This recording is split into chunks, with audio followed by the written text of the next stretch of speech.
FPS அப்படின்னா என்ன? இப்போ நம்ம ஒரு வீடியோ எடுக்கும்போது நம்மளுக்கு அதில் பல ஆப்ஷன்ஸ் கொடுத்துருப்பாங்க. ஸோ உதாரணத்துக்கு பார்த்தீங்கன்னா 4Kல எடுக்கலாம், அதோட குறைவா ஃபுல் ஹெச்டியில் எடுக்கலாம், 720pல எடுக்கலாம், 3GBல கூட எடுக்கலாம். ஸோ இப்படி பல ஆப்ஷன்ஸ் கொடுத்துருப்பாங்க. ஸோ இதோட சேர்த்து பார்த்தீங்கன்னா இதை எத்தனை ஃப்ரேம்ஸ் per செகண்ட் சொல்லி நம்ம எடுக்கணும். ஸோ இது எத்தனை ஃப்ரேம்ஸ் per செகண்ட்ல நம்ம எடுக்கணும்? 24 ஃப்ரேம்ஸ் per செகண்ட் எடுக்கலாமா, இல்லைன்னா 30 ஃப்ரேம்ஸ் per செகண்ட் எடுக்கலாமா, அப்படி இல்லைன்னா 240ல எடுக்கலாமா, 960ல எடுக்கலாமா, இப்படி சொல்லி அதிகரிச்சுக்கிட்டே போகும் ஹை அண்ட் கேமராஸ்ல.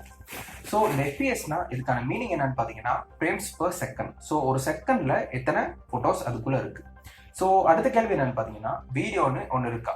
ஸோ இதுக்கான ஆன்சர் என்னன்னு பார்த்தீங்கன்னா இருக்கு, ஆனா இல்லை. இது இருக்கு ஆனா இல்ல. சரி, ஓகே, இப்போ சப்ஜெக்ட்குள்ள போகலாம்.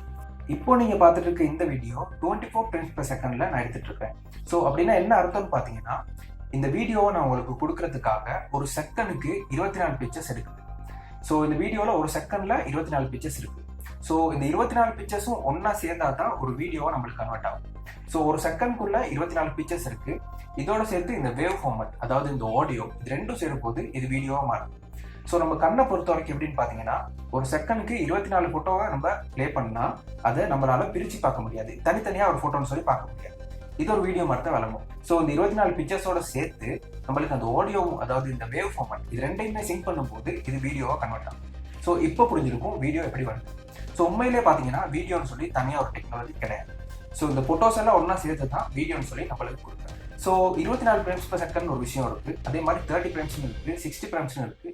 ஸோ இதால் என்ன பெனிஃபிட்னு பார்த்தீங்கன்னா இப்போ ஒரு செகண்டுக்கு 24 ஃபோட்டோஸ் இருக்குதுன்னு சொன்னால் அதை நம்மளோட கண்ணால் பார்க்க முடியாது. அதே ஒரு செகண்டில் 30 ஃபோட்டோஸ் இருக்குது, 30 ஃப்ரேம்ஸ் per செகண்ட் இருக்கணும்னு வைங்க.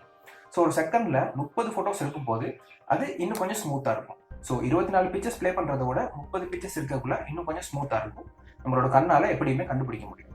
அதே மாதிரி 60 frames per second, so 60 pictures ஒரு செகண்டுக்கு ப்ளே ஆகுதுன்னா அது ரொம்பவே ஸ்மூத்தாக இருக்கும். ஏன்னா ஒரு செகண்டில் 60 பிக்சர்ஸ் இருக்கு. ஸோ இதை ஐடென்டிஃபை பண்ணி நம்மளால பார்க்கவே முடியாது. ஸோ அந்த சினிமேட்டிக் ஃபீல்ட்னு சொல்லுவாங்க. ஸோ 24 ஃப்ரேம்ஸ் per செகண்ட்ல எடுக்கிறது தான் சினிமேட்டிக் ஃபீல்ட். ஸோ இந்த 30 செகண்ட்ல எடுக்கும்போது என்ன ஆகுதுன்னு பார்த்தீங்கன்னா சில சாங்ஸ் எல்லாம் ஸ்லோ மோஷனாக இருக்காது, ஆனால் கொஞ்சம் ஸ்லோவாக இருக்கும். ஸோ இந்த வாயோட அசைவுகள்லாம் ரொம்பவே கிளியராக வரும். ஸோ இது எப்படி பண்ணுறாங்கன்னு பார்த்தீங்கன்னா 30 ஃப்ரேம்ஸ் per செகண்ட்ல எடுத்து அதை கொஞ்சம் ஸ்லோ பண்ணுறாங்க, அதாவது கொஞ்சமாக ஸ்லோ மோஷன் பண்ணுறாங்க. இப்போ ஒரு செகண்ட்ல 24 ஃபோட்டோஸ் இருக்குன்னு சொல்லியிருக்கேன். ஸோ இது 1.2 செகண்ட்ஸ் மாதிரி கொஞ்சம் இன்க்ரீஸ் பண்ண முடியும் 30 ஃப்ரேம்ஸ்ல எடுக்க முடியும்னால. ஏன்னா ஒரு செகண்ட்ல 30 ஃபோட்டோஸ் அதுக்குள்ள இருக்கு. அடுத்த முக்கியமான விஷயம் என்னன்னு பார்த்தீங்கன்னா ஸ்லோ மோஷன். ஸோ ஸ்லோ மோஷனை பொறுத்த வரைக்கும் இப்போ இது எப்படி பண்ணலாம்னு பார்த்தீங்கன்னா இப்போ 24 பிக்சர் ஒரு செகண்ட்க்கு இருந்தால் நம்மளோட கண்ணால பிரித்து பார்க்க முடியாதுன்னு சொல்றேன். இப்போ நீங்க ஒரு செகண்ட் வீடியோவை 2 செகண்டுக்கு ஸ்லோ மோஷனா பண்ணி கொஞ்சம் ஸ்லோ பண்ணி காட்டணும். ஸோ இந்த மாதிரி இருக்கும்போது 24 ஃப்ரேம்ஸ் per செகண்ட்ல ஒரு வீடியோ நீங்க எடுக்கிறீங்க, அது 2 செகண்டுக்கு கன்வெர்ட் பண்ணும்போது அந்த பிக்சர் ரெண்டா உடையும். ஸோ ஒரு செகண்டுக்கு 24 பிக்சர்ஸ் இருக்குது. ஸோ அதே 2 செகண்டுக்கு மாற்றும் போது ஒரு செகண்ட்ல 12 பிக்சர்ஸ் தான் இருக்கும். ஸோ நம்ம கண்ணால 24 ஃபோட்டோஸ் இருந்தால் தான் அது பிரித்து ஃபோட்டோவை பார்க்க முடியாது, ஒரு வீடியோ மாதிரி பார்க்கலாம். ஸோ ஒரு செகண்டுக்கு 12 பிக்சர்ஸ் வரும்போது நம்மளோட கண்ணு அதை ஈஸியாக நோட்டீஸ் பண்ணலாம். ஸோ இந்த மாதிரி சுச்சுவேஷன்ல என்ன பார்த்தீங்கன்னா நம்ம என்ன பண்ணலாம்னு பார்த்தீங்கன்னா 60 ஃப்ரேம்ஸ்ல எடுக்கலாம். ஸோ 60 ஃப்ரேம்ஸ்ல எடுத்தால் ஒரு செகண்ட்ல 60 பிக்சர்ஸ் இருக்கும். ஸோ இதை டபுளாக கன்வெர்ட் பண்ணும்போது, அதாவது ஒரு செகண்ட் வீடியோவை 2 செகண்டாக கன்வெர்ட் பண்ணும்போது இதில் 24 + 24ன்னு போனால் கூட அதில் 48 பிக்சர்ஸ் இருக்கும். ஸோ அதனால நம்மளோட கண்ணால் பிரித்து பார்க்க முடியாது, அது ஒரு கிளியரான வீடியோவாக நம்மளுக்கு தெரியும். ஸோ இதுக்கு முன்னால் ஒரு வீடியோவில் நான் ரெஃப்ரெஷ் ரேட்டை பற்றி சொல்லியிருந்தேன். ஸோ அதை பற்றி தெரிஞ்சுக்கணும்னா இங்கே கிளிக் பண்ணி பார்த்துக்கோங்க. ஸோ இந்த ரெஃப்ரெஷ் ரேட்டுக்கும் எஃப்பிஎஸ்க்கும் என்ன வித்தியாசம்?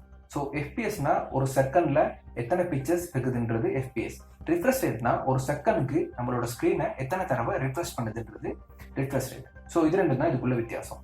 ஸோ இந்த வீடியோ யூஸ்ஃபுல்லாக இருந்திருக்கும்னு நினைக்கிறேன். தேங்க்ஸ் ஃபார் வாட்சிங். Have a nice day.